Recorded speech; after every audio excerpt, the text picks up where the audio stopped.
Hey YouTube, Rob again, bringing you a brand new video, as you can tell, because you're watching it. Today I'm doing another DVD Blu-ray update. I think this might be my end of October video. I'm not too sure yet. I think it's still about a week or so to go. So I might make a video before then, before the end of the month, but we'll see how we go. But this might be it. But anyway, okay, so I've got a big pile of stuff here that I bought. Some of it's actually stuff that I have sort of owned for quite a while and have sort of shown before maybe, but I have sort of rewatched it and I thought I might include it. And since it's, my channel, I can pretty much, do what I want. Doesn't necessarily need to be all new stuff, does it? Anyway, so the first one here is actually a film that I have actually sort of owned for quite a while and seen it numerous times over the years. A bit of a sort of a classic, I guess. And that is Apocalypse Now. I did sort of watch it again recently. Definitely, some people class it as one of the, best war films of all time, which I can sort of agree with.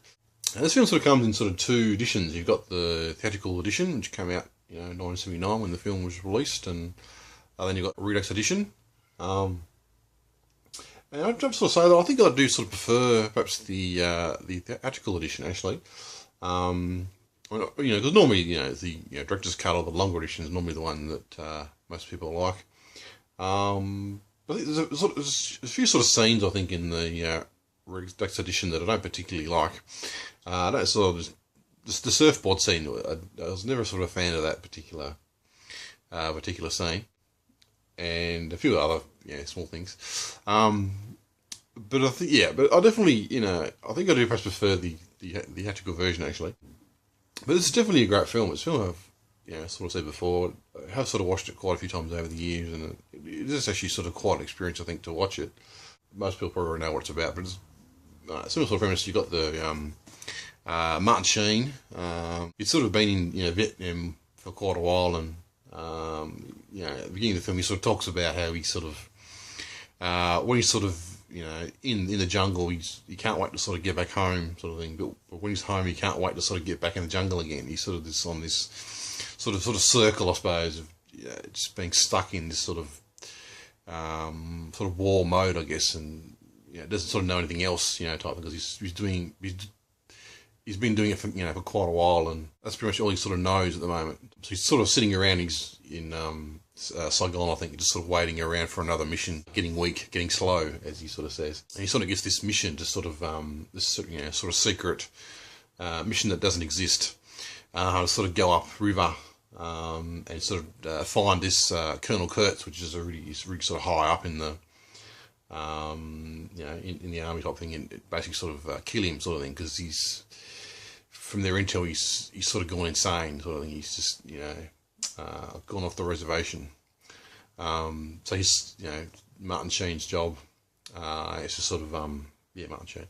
It's his job to sort of sort of find him and sort of kill him. So he sort of gets has to sort of go on this boat sort of up the river. I think the Nyang River, something like that. So that's pretty much sort of the main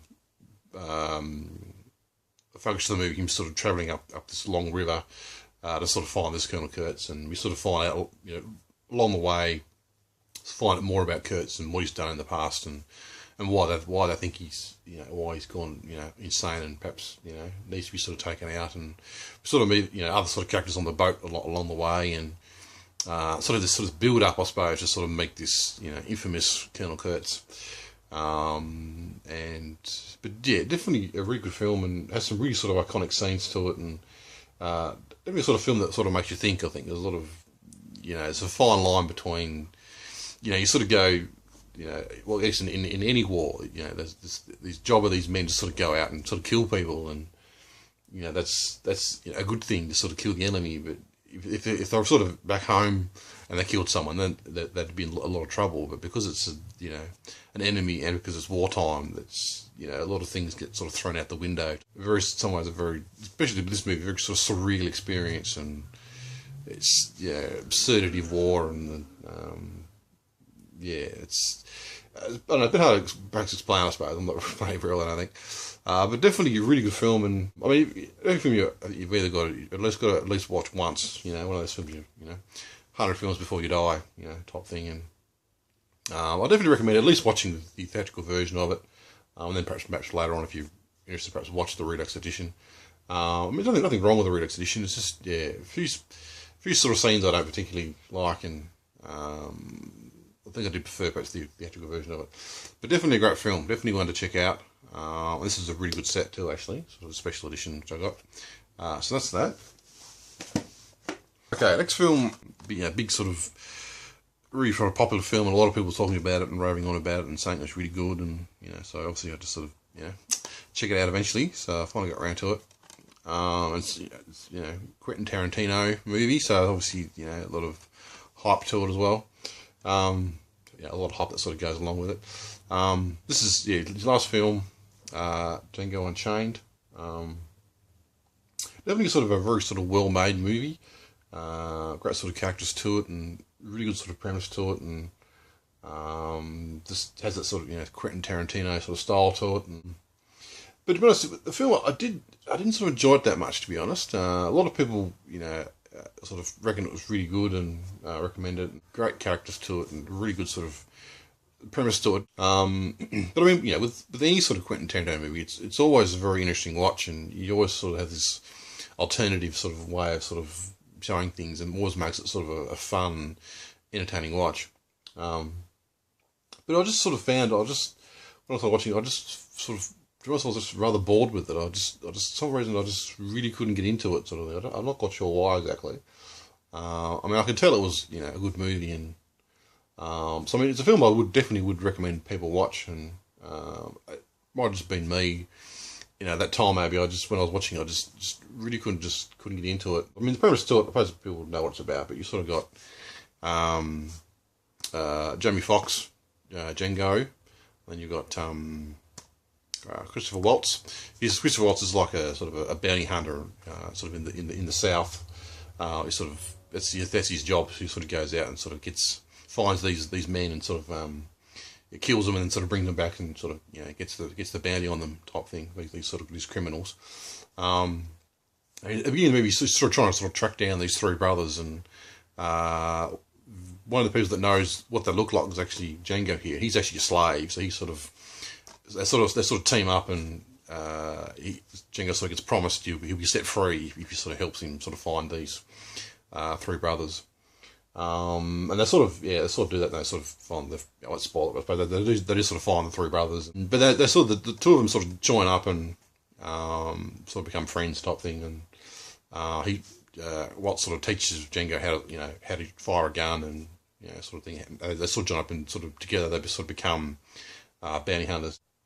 That's sort of the first half of the movie. In the second half, they sort of try and track down Django's sort of wife, who's sort of been enslaved by Leonardo da Vinci, Leonardo DiCaprio, and they sort of want to try and get his wife out type thing. So they sort of hatch a plan to get her out. Also stars Samuel L. Jackson, which I thought he did a really good performance in this. I thought he was actually really good. Because normally, Samuel Jackson, he sort of plays like he's himself, sort of thing. So he was actually sort of, he had a bit of an accent. He was actually sort of playing a character, I think, in this, which is really good to see. It was actually a really good performance. I also thought that perhaps the last half an hour didn't really need to be there. It was just sort of tacked on, and they could have sort of ended it, a bit earlier on, I think, in the film. I don't necessarily know what the point of the film was either. I mean, it is a very sort of interesting sort of premise to it, I suppose. I mean, and this sort of things did happen. We did sort of have, black slavery, and some ways it, perhaps it could be sort of deemed a bit of a history lesson, I guess, in some ways. And, like I sort of think the young generation would sort of watch, something like this black slavery and think, what the hell, were my ancestors thinking? What a horrible thing to do, and, why would you think that, a black person's an evil person, Yeah, I don't know. It's just sort of, some ways it's a really sort of interesting thing that how sort of times have changed and how the human race has, well, I was going to say evolved, but it hasn't evolved that far because we've still got racism and still prejudice against homosexuality and stuff like that. But definitely, it's a good film. For some reason, I just really couldn't get into it, sort of thing. So that's Django Unchained. This film was actually a sort of a film that was reasonably cheap, so I thought I picked it up, and it did sort of sound quite exciting. It's actually a film I think I sort of watched before I watched Django, but it's got a very sort of similar sort of premise to it. It's called, what is it called? Warriors of the Rainbow. But I think it's produced by John Woo. I think it won a few awards, I think, too. So you sort of, yeah, another sort of slavery type film. It was actually sort of set, sort of based on true events, sort of set in 1930. Sort of set, I think it's set in Taiwan, but I think it was called something else before then. So it's just sort of essentially about sort of the local sort of tribes people, I guess, of Taiwan, and how the sort of I think before the 1930s, sort of the Japanese sort of came and basically sort of took over and enslaved them, trying to sort of in some ways educate the savages, you know, type thing, which happens, I suppose, in every sort of country, you know, Australia and in America as well, you know, sort of the bad white people come along and try to educate, you know, the savages and the uneducated, you know. Same with like Christianity too. It happens a lot too. It's sort of, you know, Christianity's the only way. You know, join my religion. But this is sort of set, I think, sort of after. I'm not sure when this sort of happened originally, but this is sort of set probably, I think, 30 years after that sort of happened. Maybe, I don't know. But there's sort of the local, you know, tribes people sort of had enough, sort of thing, and I think there's like probably 3 or 4 tribes, and they all got together, about 300 sort of local tribes, and basically sort of revolted, I guess, against the Japanese, and had this sort of big sort of bloody sort of war type thing, and against, I think it's like 3,000 Japanese soldiers to 300, you know, local tribesmen. But yeah, definitely, yeah, I thought it was actually a pretty good movie. Some really great sort of visuals to it, and great sort of, especially sort of the last half an hour, some really big sort of epic sort of fight scenes, sort of hand-to-hand combat, and there's also a lot of we do get a bit of a sort of showing a little bit of sort of the local sort of traditions, and sort of a lot of sort of flashbacks between, you know, what it was like sort of thing before the Japanese came, and sort of, you know, present day sort of thing. And the film this is like, I think it goes for about 2 hours. Yeah, about 2 hours and a half. But I have heard there's actually a 4-hour edition of this movie, which I'm not sure if you can actually buy it. I don't know. I think I did try to find that edition, but I couldn't find it. Which is, I suppose, would go perhaps a lot more in depth, perhaps with a bit more character development with it, and definitely a very sort of, you know, well-made movie, and I should actually quite enjoy it. I don't think it's necessarily completely truthful in some ways. I have sort of heard that, but which happens, I suppose, in every sort of, you know, based on true events movie that you do sort of watch. But I thought it was actually, yeah, pretty good. I wouldn't mind perhaps sort of seeing the 4-hour edition at some point. But yeah, definitely not a bad movie, that one, actually. Okay. Another film that I've had in my collection for quite a while, and I think probably one of the very first DVDs that I ever sort of bought. But it's just a film that I have sort of wanted to sort of rewatch for quite a while, and I just sort of oriented to sort of, you know, actually getting it done and putting it in the player and actually sort of watching it. I think it's a film from 1999. It's called Human Traffic, which I think in some ways is a bit of a sort of a film that a lot of people have sort of forgotten about if you have sort of ever sort of seen it before. Essentially, as far as I had to describe it, it sort of would be a sort of a cross between sort of Train Spotting and the movie Go. Definitely a very sort of Train Spotting inspired movie, I think. Sort of does sort of borrow a lot of elements, I think, from the Train Spotting movies, from the movie. But it's sort of premise that, yeah, it's about drugs, but it's also about sort of night clubbing. It's sort of about these sort of 4 or 5 sort of young teenagers, and basically just sort of explains how they work all week, you know, 9 to 5, with a really sort of boring dead end job, and then they get to the weekend and they get like 24 hours of freedom, you know, type thing, to do whatever they want. So they, you know, sort of just go out and sort of party and take drugs and drink a lot and meet people and just, you know, talk shit, I suppose, for hours and hours type thing. It's a very sort of hip and cool movie, and sort of got the main character. I think it's John Sims. I think he was he was in Doctor Who as the Master. and a few other shows as well. Very sort of hip, and sort of the young kids going out and getting high, and it's kind of like a sort of a analyzes the whole sort of culture of going out and taking drugs, and explains sort of the situations of what's happening. It definitely very sort of movie. I have sort of watched. I did sort of watch it at a time that I was sort of doing this. So I used to sort of go out and on the weekends and get drunk. So I can sort of relate to it. I mean, definitely a very sort of a lot of energy in the film, a lot of sort of great sort of scenes, and sort of scenes that would have taken a long time to make, and a lot of effort would have went into making these scenes, and in some ways it perhaps is a little bit over the top, and just a little bit sort of silly, and tries too hard to be cool. But definitely, a good sort of movie, I think. Great sort of characters to it, and quite enjoyable film.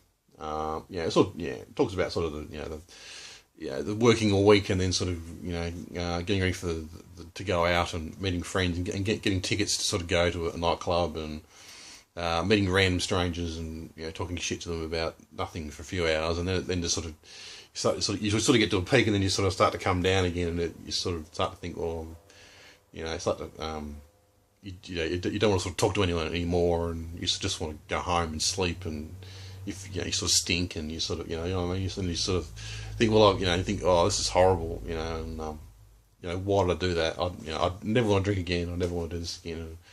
And then of course you sort of go to work all week, and then you sort of end up doing something again. But definitely, a really good movie. I definitely recommend you checking out. I heard there's actually another version of this. I think the producer made like a sort of another sort of longer sort of edition of it, which I have heard is not that great. And you can sort of tell where the sort of the extra scenes are, because the sort of the film quality will sort of change slightly. But yeah, definitely move that one. A few more to go. Another film. One of the very sort of first foreign movies I ever watched. Actually, I finally got around to sort of getting it on Blu-ray. Probably one of the first films that ever sort of actually sort of got me into sort of watching sort of foreign films, and it was a bit of a sort of a hit when it sort of came out. It's Run Lola Run, I think from 1998. Definitely a really good movie. Yeah, I thought it just really sort of. I think I did sort of watch the director's commentary with it, and they sort of said this film was just sort of made as a bit of a sort of a just to sort of show it a few of sort of the. I don't know, sometimes perhaps a bit of a film exercise maybe in some ways, just to sort of show it some of the local sort of film festivals type thing. They never sort of thought it was going to be such a massive hit, but it does sort of star a lot of perhaps a lot sort of famous sort of German actors in it apparently. The way sort of premise to it, you got sort of Lola here, played by Franca Potente, I think that's how you pronounce it. She just gets this phone call from her boyfriend, and sort of he sort of works for one of the local Bob Mosses, I think, and the deal sort of goes bad, and he sort of loses all the money. So he's got like 20 minutes to sort of find some money, to replace it before that's when the mob boss is going to come and collect the money off him.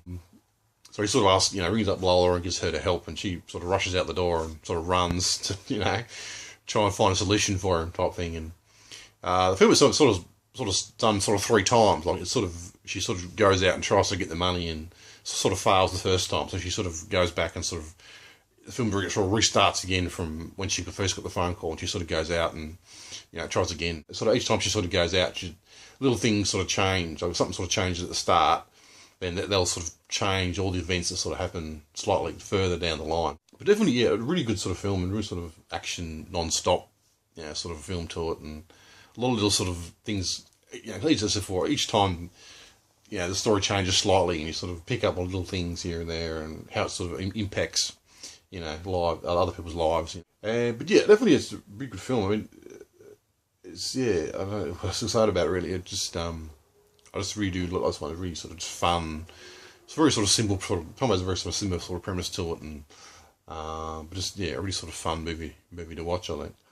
You don't sort of see much of Franca these days. I think she was in sort of the Bourne movies and a lot of other sort of big sort of Hollywood productions for a while, and but now I think she's just a lot of TV, I think now. But definitely, you've never sort of seen it before. Definitely a great sort of film, I think, this one. Definitely one of my sort of favourite films on this one. Next film was actually a film that, you know, I'm probably going to show it and people are going to go, you know, why on earth did you buy that, Rob? It's not that bad. It was $2, so, you know, you can't judge me for $2, I'm sure. The Shark Night movie, which came out, I think, a year or two ago. Not particularly the best sort of film, but I don't mind, you know, some of the sort of shark attack movies. And it was $2. I'll keep saying that. I mean, there's a film. Yeah, not particularly a great film overall, but there are a few good scenes. Obviously, you got the, you know, really hot looking women in bikinis. That's always a good thing. And sort of the scene where they have sort of the powerboat race, which that was always a really good scene, I thought. But it is a bit, yeah, yourselves a bit silly and a bit, you know, cheesy, bad CGI effects to it, and but it does also sort of have there's a bit of a sort of a comment, I think, on how we sort of some people sort of pay, you know, they're obsessed with sort of reality shows and how they sort of pay good money to sort of see people yeah, sort of hurt themselves or fail or something, or, you know, it's sort of a bit sort of yeah, I don't know. I don't know. I'm just not can't think quite the right word. I mean, yeah, it's sort of pain to sort of watch someone sort of, you know, get hurt, or someone to get fail or make a, you know, fool of themselves, and we sort of laugh at them, you know, type things. A lot of that sort of stuff.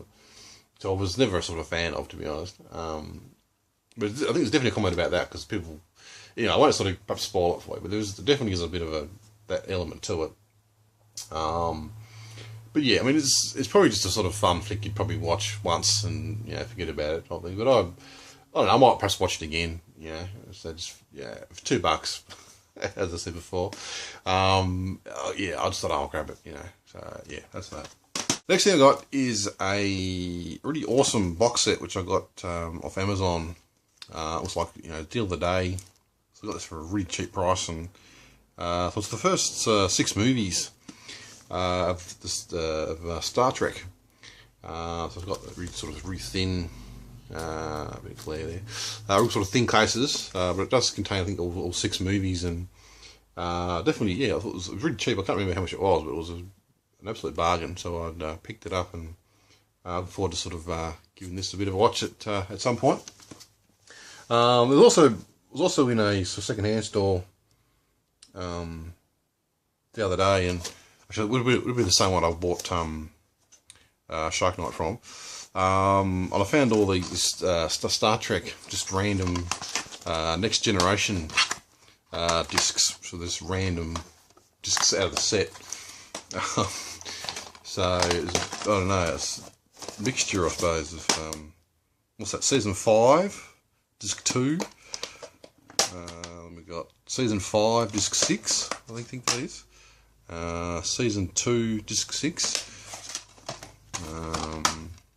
And Season 3, disc 2. So they're just random episodes. These are all $2 each. So, you know, I couldn't really go wrong with that.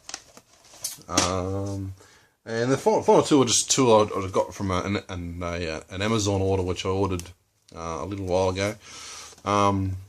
Really great set, really great edition, I should say. Bruce Lee's Enter the Dragon. Now I did actually I did sort of buy the older version of this Blu-ray release. But when I went to open the case, it actually had some sort of security lock on it. And so I got a knife out and tried to get it out. I managed to sort of scratch the disc, so it won't play the last sort of half an hour of the movie, which sucks. So anyway, I suppose it gave me a good excuse to buy the better special edition of it.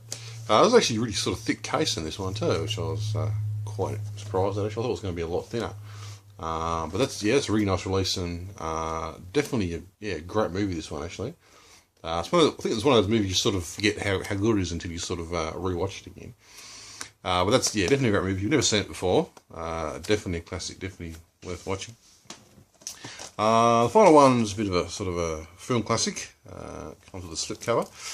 I got Citizen Kane. I do sort of have this on DVD, but it's a really bad sort of, you know, Chinese sort of copy, which is, you know, pretty terrible. It's actually, yeah, it comes with the slip cover, and yeah, so I'm really happy to get that, you know, nice, clean, you know, Blu-ray transfer. So I'm looking forward to giving that a bit of a watch. Definitely, you know, sometimes say it's the, you know, best film ever made. Probably wouldn't go necessarily quite that far, but it is definitely a good movie. I do sort of like movies about sort of, you know, real life people and sort of stories about their lives, you know, type thing. But definitely, it's definitely a good movie though. So yeah, look forward to watching that. Yeah, so that's my update for October. It was, yeah, a bit of a long video again. I did sort of try and make it a little bit shorter, but anyway. So yeah, big thanks for watching. Certainly if you've sort of seen any of these movies, you know, certainly give me a comment or thumbs up or whatever you want to do. So until next time, thanks for watching, and yeah, bye.